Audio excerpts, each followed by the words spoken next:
Assalamualaikum warahmatullahi wabarakatuh. Salam sejahtera. Saya Abdullah Azamantisi. Saya duduk di sini untuk menuntaskan tugas tentang penerapan fungsi manajemen pada sebuah usaha. Saya dari kelompok 4 beserta teman-teman saya, yakni ada Rahmat, Syahrian, dan Syahwat. Pada kesempatan ini akan membahas sebuah topik yang sangat relevan dalam dunia bisnis, khususnya usaha kuliner berbasis organisme. Hari ini kita diberi kesempatan untuk berbicara langsung dengan owner Teh Tarik Lana yang usahanya yaitu sebuah minuman yang berhasil menerapkan prinsip-prinsip manajemen secara nyata dan profesional sehari-hari. Tanpa berlama-lama, langsung saja buat owner. Baik, terima kasih atas sambutan yang Anda berikan. Perkenalkan, saya Jihad selaku owner dari Petani Kelana. Usaha ini saya rintis dari nol sebagai bentuk ketertarikan saya terhadap cita rasa minuman tradisional, namun dikemas dalam sebuah konsep yang lebih modern dan mudah ditemui oleh orang-orang. Jadi, dari sejak kapan Anda membuka usaha sekarang? Jadi saya buka usaha itu dalam tahun 2025. Yang sebelumnya itu saya duduk di Candu Kopi. Nah, dari situ saya tertarik dengan minumannya teh tarik. Oke. Nah, dari saya mencoba teh tarik itu, saya terinspirasi untuk membuatnya itu dengan hasil saya sendiri, yang olahan saya sendiri. Kemudian dari situ saya berpikir, oh kenapa ya kita buat minuman itu dalam bentuk stand minuman.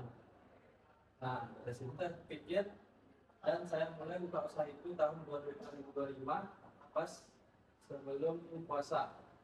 Baik, dari fungsi manajemen yang pertama yaitu planning atau perencanaan.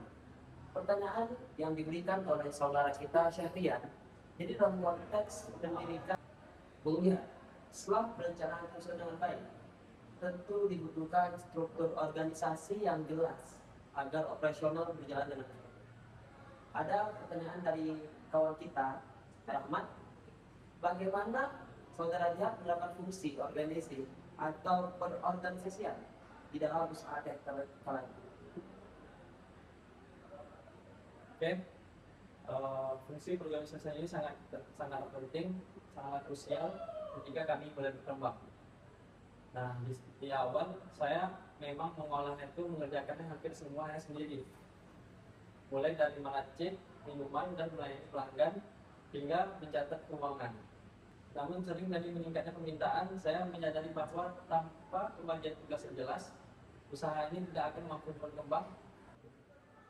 Nah, maka dari itu saya mulai menyusun organisasi, struktur organisasi ya, organisasi yang sederhana namun fungsional. Nah, saya menempatkan diri sebagai pemimpin usaha sekaligus penanggung jawab strategi bisnis. Nah, setiap anggota tim itu memiliki deskripsi tugas yang tertulis, jadwal kerja struktur pastinya, serta alur koordinasi yang jelas. Nah, prinsip yang saya pegang adalah the right person in the right place. Menempatkan orang yang tepat pada posisi yang sesuai dengan keahliannya masing-masing. Nah, seluruh roda perusahaan dapat berputar secara harmonis tanpa harus selalu bergantung kepada pemiliknya. Wah, sangat menarik sekali ya Bang Masumar.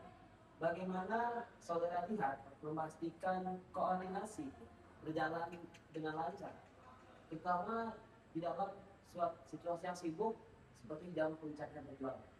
Nah, pastinya kan itu kami menerapkan komunikasi yang rutin dan terbuka setiap hari.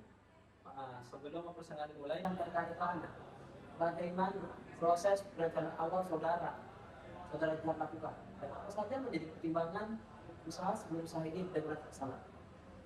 oke, pertanyaan dengan bagus. Menurut saya, perencanaan adalah langkah awal yang paling penting dari segalanya.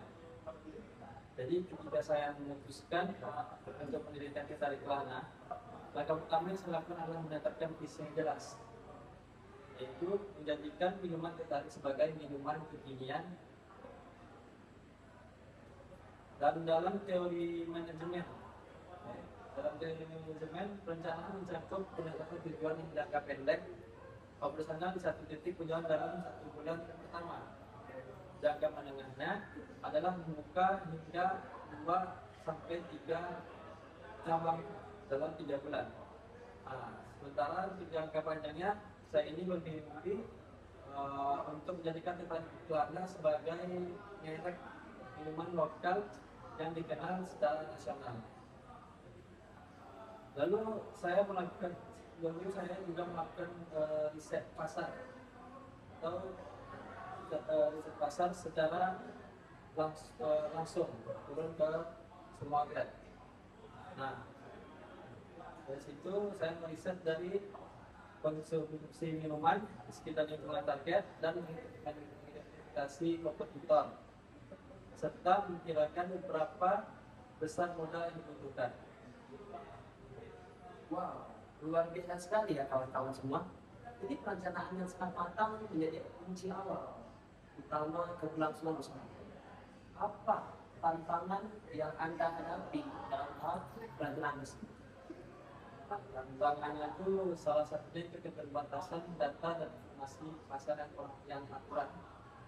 Nah, mengingat kami bukan berasal dari latar belakang yang bisnisnya formal, namun justru dari sanalah saya ini belajar bahwa perencanaan tidak harus sempurna, tapi harus fleksibel, ya kan?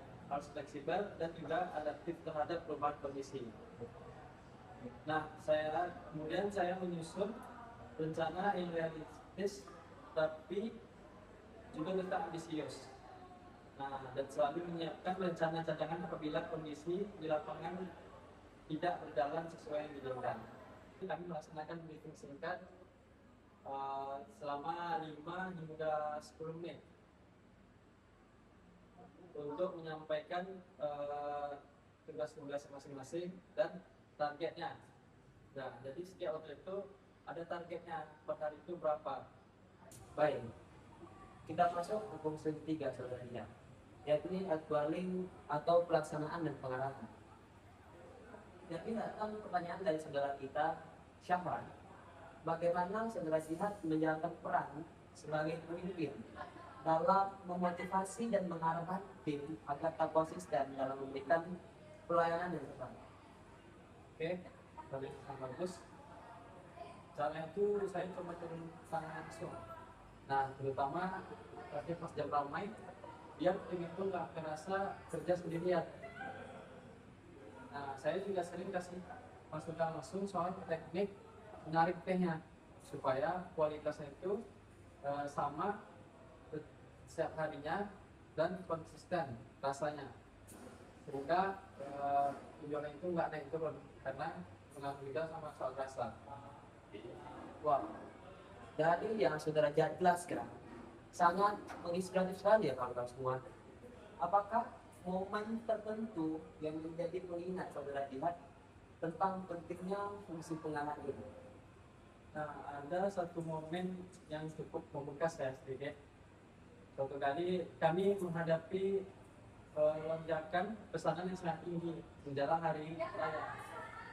Nah, kami itu kewalahan itu dan terlihat kehilangan semangat.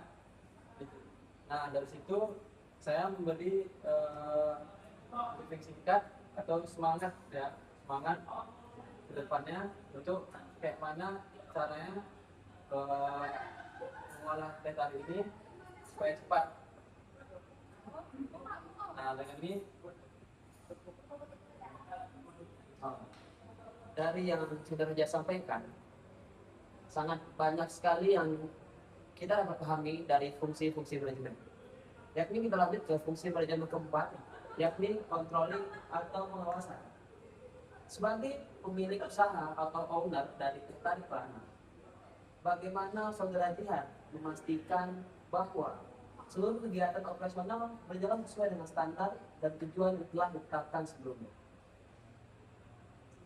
Nah, pasti itu saya cek penjualan harian sama feedback langsung dari pelanggan soal rasa dan pelayanan.